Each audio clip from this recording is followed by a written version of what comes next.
Example সহ ব্যাখ্যা। কি বলেন যে এটা তো অনেক ইম্পর্টেন্ট, এটা তো তোমরা বুঝতেইছো, ডেডলকের ক্যারেক্টারিস্টিক্স। এরকম কোশ্চেন আসবে না? হ্যাঁ, ডেডলকের ক্যারেক্টারিস্টিক। তারপরে তোমাদেরকে বলছিলাম যে একটা গ্রাফ দিব, সেই গ্রাফের মধ্যে সাইকেল আছে কি নাই এটা চেক করা, এই টাইপের কোশ্চেন থাকতে পারে। তারপরে হ্যাঁ, ডেডলক প্রিভেন্ট কিভাবে করতে পারো আর ডেডলক অ্যাভয়েড কিভাবে করতে পারো। ব্যাংকার যেগুলো আসবে আমরা ওগুলা দিয়ে দিন না কোনটা কোন ফ্যাকাল্টি তোমাদেরকে বলে দিচ্ছি টপিকগুলো, এই টপিকগুলো দেখবা। ডেডলক অ্যাভয়েড কিভাবে করে, ডেডলক প্রিভেন্ট কিভাবে করে। তোমাদের কোশ্চেনটা এরকম আসতে পারে যে ধরো তোমাদেরকে আমি দিলাম যে এখানে ডেডলক আছে কিনা খুঁজে বের করো, ব্যাংকার সেল করে দেবো। তারপরে যদি হয়ে যায় তাহলে এটা প্রিভেন্ট কিভাবে করবা, আর যদি না হয় তাহলে অ্যাভয়েড কিভাবে করবা। বুঝছো? সেফ স্টেপ এগুলো ওই ম্যাথমেটিক্যাল কি ইউনিটটাকে জানো না? হ্যাঁ, ম্যাথমেটিক্যাল এই যে ব্যাংকারের তো দিতাম কি ছিল, হ্যাঁ, তো তারপরে ইয়া পড়াইছিলাম, র্যাক পড়াইছিলাম, আর এটা কই গেল, এই যে হ্যাঁ, এই যে এটা পড়াইছিলাম মনে আছে, এটা ওয়েট ফর গ্রাফ ক্রিয়েশন। তারপরে ব্যাংকারস অ্যালগরিদম পড়াইছিলাম ডিটেকশন অ্যালগরিদমের মধ্যে। তারপরে অ্যাভয়েডেন্স আর কিভাবে প্রিভেন্ট করতে পারো ওটা তো বললাম, যে ওগুলা ওরকম করে মানে একটা ডিটেক্ট করে তারপর তুমি কিভাবে প্রিভেন্ট করবে ওগুলা দিবা, যে ওয়েট ফর গ্রাফ ব্যাংকারস অ্যালগরিদম। যদি ডেডলক হয়ে যায় প্রিভেন্ট কিভাবে করবা, অ্যাভয়েড কিভাবে করবা, এই টাইপের জিনিস পাচ্ছি, যে রিকভারি কিভাবে করবো, আমার ডেডলক হয়ে গেছে, বুঝতে পারছো?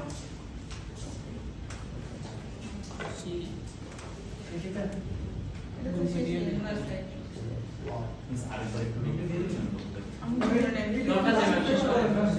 আরে গ্রুপে দিয়ে দিন না আচ্ছা, স্টেজিং এর স্লাইড তো পরীক্ষায় ছিলই, তো এই টাইপের কোশ্চেন দিলাম, এই টাইপের কোশ্চেনই আসবে, বুঝতে পারছো? আমার মনে হয় না এখান থেকে যেরকম সাজেশন এই টাইপেরই আসবে। আমি তোমাদের অনেস্টলি বলি, মেইন মেমরি স্লাইডটা পুরোটাই ইম্পর্টেন্ট, তোমরা নিজেরাও দেখলে বুঝতে পারবে স্লাইডে যেগুলো কন্টেন্ট আছে সবগুলো কম বেশি ইম্পর্টেন্ট। অনেকগুলো ডায়াগ্রাম আছে যে বেস লিমিট রেজিস্টার কিভাবে মানে কাজ করে রিঅ্যালোকেশনের জন্য, তারপরে রিঅ্যালোকেশন রেজিস্টার দিয়ে তুমি কিভাবে আসলে ফিজিক্যাল অ্যাড্রেস থেকে ভার্চুয়াল অ্যাড্রেস কনভার্ট করতে পারো। তারপরে হিউজ টপিক। হ্যাঁ, এগুলো টপিকগুলো অনেক হিউজ, কিন্তু অ্যাকচুয়ালি প্রত্যেকটা টপিক ইম্পর্টেন্ট। না টপিকগুলো কিছু একটু করা যায় না? তারপরে যে এটা multi-step processing of user program, এটা কিন্তু তোমাদের সিটিতে দেই নাই। এটা কিছু দরকার পড়ে না? হ্যাঁ, দরকার পড়ে না?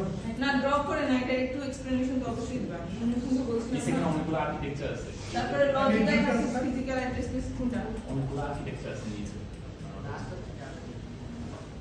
তারপর ডাইনামিক লোডিং কাকে বলে, ডাইনামিক লিঙ্কিং কাকে বলে। আমি বলতেছি এই স্লাইডটা মোটামুটি পুরোটাই ইম্পর্টেন্ট। স্লাইডে কোশ্চেন করতে যায় আমার কাছে 101টা কোশ্চেন মাথায় আসে। না না সবই তো নাই না। নিচে এগুলো শপিং আছে, শপিং এটা তো কিছুই না। কিছু কমাই দেন না।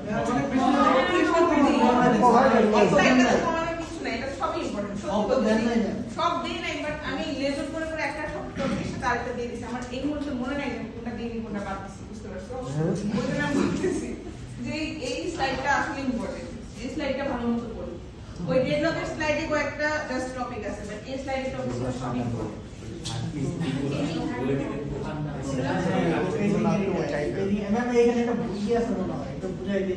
আচ্ছা, এই টপিকটা এই ডায়াগ্রামটা খুব ইম্পর্টেন্ট, দুটো দাও বলে দিচ্ছি দাঁড়াও। এই ডায়াগ্রামটা খুব ইম্পর্টেন্ট আর এই ডায়াগ্রামটা খুব ইম্পর্টেন্ট। একই তো ম্যাম দুইটা একটু বুঝাই দিই, এটা মনে হয় ভুল আছে নাকি আছে। ও আর না ঠিক আছে 4 বাইট পেজ তুমি 32 বাইট করে ম্যাপ করবা, তাহলে 4 বাইট পেজ সাইজ 4 বাইট, তাহলে 32 বাইট মেমোরিতে যদি ম্যাপ করি তাহলে 8 ভাগ হবে, 4 আসতে বলতে তাহলে 8 ভাগের মধ্যে তুমি 4টা পেজ বসাবে। তুমি আমি যে পেজ টেবিলে যে 5 নম্বর ফ্রেমে যেটা বলি আই জে কে এগুলো কি 0 1 2 3 এবিসিডি কত কোথায়? এই যে এবিসিডি 5 নম্বরে 20 নম্বরে কেন যাবে? 20 নাম্বার তো 0 1 2 3 অ্যাড্রেস করে 20 নাম্বার এগুলো অ্যাড্রেস নাম্বার ফ্রেম নাম্বার না। 1 2 ও আচ্ছা। 3, 4, 5 হ্যাঁ আমি বুঝছি হ্যাঁ ঠিক আছে। অ্যাড্রেস এটি ফ্রেম নাম্বার না। আচ্ছা তাহলে ওই দুটো ইম্পর্টেন্ট। তবে টিএলবি তো অনেক ইম্পর্টেন্ট। টিএলবি একটা অনেক ইম্পর্টেন্ট কনসেপ্ট। এই যে ম্যাম এটাই ভুল করছি। ইএটি দেই নাই। কোনটা? কোনটা? ইএটি দেই নাই। ইয়ে নাই হ্যাঁ হ্যাঁ এটা ছিল এটা জানেন নাই না। ম্যাম ওটাতে চলে আসছে জানতে না। আজকে কই যাবে যদি নেই ওই যদি স্কিপ করে যাচ্ছি। এই যে পেজিং এর হায়ারার্কি এগুলা দেখিও। পেজিং এর যেগুলা মানে হায়ারার্কিক্যাল আছে, তারপরে যে 2 লেভেল, তারপরে 3 লেভেল যেগুলো ছিল এগুলো। এগুলা থেকে মানে খুব ডিফিকাল্ট করে দেইনি, বাট এক্সপ্লেনেশন টাইপের। কি এটা সেটা এক্সপ্লেন করো। সেগমেন্টেশন দেখিও। সেগমেন্টেশন অনেক ইম্পর্টেন্ট। তারপরে যে সেগমেন্ট থেকে কিভাবে অ্যাড্রেস ট্রান্সলেশন হয় এটা অনেক ইম্পর্টেন্ট। আমি এই স্লাইডে আসছি। এই সেটটা পড়লে কি আর মাথা ঘুরে এই স্লাইডটা ইম্পর্টেন্ট। আমি 40টা বলেছি এখন কমাবে ভার্চুয়াল এটাই আচ্ছা হ্যাঁ, ভার্চুয়াল মেমোরিতে এত কিছু নাই। ভার্চুয়াল মেমোরিতে ডিমান্ড পেজিং কি এই জিনিসটা ইম্পর্টেন্ট। হ্যাঁ, ডিমান্ড পেজিং খুব ইম্পর্টেন্ট, যে ভ্যালিড ইনভ্যালিড বিটদের ডিমান্ড পেজিং কিভাবে হয়। তারপরে এটা অনেক ইম্পর্টেন্ট, স্টেপগুলা, যে স্টেপগুলা প্রপারলি এই ডায়াগ্রামটা প্রপারলি দিবা, দেওয়ার পর প্রপারলি এক্সপ্লেইন করবা যে কোন স্টেপে কি হচ্ছে।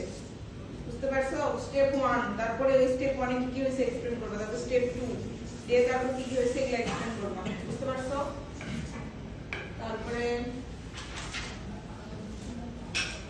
পেজ রিপ্লেসমেন্ট অ্যালগরিদম অনেক ইম্পর্টেন্ট। এই যে এই ম্যাথটা করাইছিলাম ক্লাসে, জি ম্যাম। এই ম্যাথটা দেখবা। কোনটা আমি একটু page replacement algorithm demand paging এর যে ম্যাথটা, যে পেজ ফন্টের কত প্রবাবিলিটি হতে পারে এটা বুঝাইছিলাম একটা ক্লাসে। এটা আর পেজ রিপ্লেসমেন্ট অ্যালগরিদম এটা তো মনে হয় সাজেশন না দিলেও বুঝতেছো, সেদিনই তো বলে দিছি যেটা আমি দিছি। তো পেজ রিপ্লেসমেন্ট অ্যালগরিদম কিন্তু যেটা দিচ্ছে ওটা তিনটাই আছে হ্যাঁ ছিল না আমি তিনটাই আছে তিনটাই আছে। ম্যাম পরে আমি যেন কথা বলতেছি না, সব মিলাই দিলাম সত্যি। ম্যাম কি যেন বলছিলেন তাহলে এইবার কি একটা সত্যি কথা বলেন তো, এই যে অবজেক্টিভ দিছেন নাকি ওই যে মিডে যে দিছিলেন অবজেক্টিভ, তারপরে যে কি এটা দিছিলেন না হ্যাঁ এইখানে যে তিনটাই আছে আইফো অবজেক্টিভ আর একটা তিনটা মিলে ওএস এর objective। নাকি তিনটা একসাথে ওএস এর অবজেক্টিভ তো ওই সেল অবজেক্টিভ তো নাই, দিব কিভাবে? মানে এইটা কিন্তু অবজেক্টিভ মানে থিওরি জাস্ট এটা কাকে বলে, হ্যাঁ প্রত্যেকটা প্রশ্নতেই আছে যে এটা কাকে বলে। এটা কাকে বলে, এটা কাকে বলে। ম্যাম এগুলো করে পরে বলছিলেন লাস্টে কি কম্পেয়ার করতে লাগে হ্যাঁ হ্যাঁ, কোনটা ভালো কোনটা বেটার, কোনটাতে পেজ ফন্ট পেজ কম হয়। ফন্ট আমাদেরকে ম্যাম বলা হয়েছিল সেম অ্যামাউন্ট অফ ততটুকু পরিমাণে আগেও হচ্ছে পরীক্ষা দিচ্ছে, ততটুকু পরিমাণে এখন হবে জাস্ট মার্ক করবে, কিন্তু এখন কন্টেন্টও বেড়ে গেছে। হ্যাঁ, কোশ্চেনও তো দুটো পারছে, আগে পাঁচটা কোশ্চেন ছিল না। আমাদেরকে বলছিল যে কোশ্চেন সংখ্যা সেম রাখি বা কোশ্চেন হচ্ছে অ্যামাউন্ট সেম রেখে একটা কোশ্চেন ভাই আর বাড়াই দিবে, বাট এখানে তো দেখতেছি কন্টেন্ট আরো বেড়ে গেছে। আমার কাছে ওরকম কিছু বলা নেই, আমাকে বলছে যে আপনি চাইলে কোশ্চেন বাড়াতে পারেন, আমি ওই জন্য 7টা কোশ্চেন করছি। একটু বাড়াই দিচ্ছেন। আইপিসি স্লাইডটা তো এমনি ছোট, এটা তো কিছু না, এটা লাস্ট দিনই শেষ করছি। তো লাস্ট দিনই তো মনে হয় বুঝছো যে কি কি জিনিস হবে। একটা হলো তোমার ইস্যু কি কি, তারপরে ওই যে মানে তোমার রেস কন্ডিশন কাকে বলে, রেস কন্ডিশন কাকে বলে গেল, তারপরে আসলো হলো ক্রিটিক্যাল রিজন কি আর মিউচুয়াল এক্সক্লুশন অ্যাচিভ করার জন্য কি করা যেতে পারে। ক্রিটিক্যাল রিজন কি, এগুলো ছোট ছোট কোশ্চেন, আমি বললাম না প্রত্যেক কোশ্চেনের সামনে কাকে বলে আছে। তো এই কোশ্চেনগুলো তুমি বাদ দিতে পারবে না, যে মিউচুয়াল এক্সক্লুশন কাকে বলে, ক্রিটিক্যাল রিজন কাকে বলে, এই জিনিসগুলো জানা হচ্ছে। এগুলো তো বড় প্রশ্ন না। বড় প্রশ্ন হলো মিউচুয়াল এক্সক্লুশনে হ্যাঁ, মিউচুয়াল এক্সক্লুশন কাকে বলে, ক্রিটিক্যাল রিজন কাকে বলে, এসব। আর তোমাকে যদি বলি লগ ভ্যারিয়েবলস দিয়ে কিভাবে মিউচুয়াল এক্সক্লুশন অ্যাচিভ করে, তাহলে তো আগে তো ডিটেইলস দিবা, তারপরে কিন্তু যে এইভাবে সিনট্যাক্স কিন্তু দিতে হবে। বুঝতে পারছো? কোডও দিয়েছেন না, হ্যাঁ কোডও দিয়েছেন। হ্যাঁ, কোড দিছি হলো এই যে এটা। কোনটা হ্যাঁ আর ম্যাম ওই যে প্রবলেম আসতেই থাকে এই যে আসতেই থাকে। এই যেটা এটা দিছি।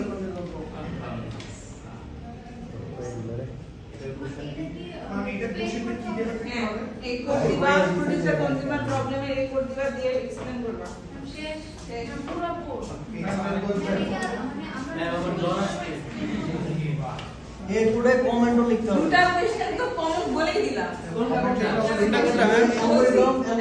ভিডিও দেখে রিপিট দেখিও অ্যালগরিদম এটা এই ভিডিওটা দিয়ে ভিডিওটা গ্রুপে দিয়ে ভাই,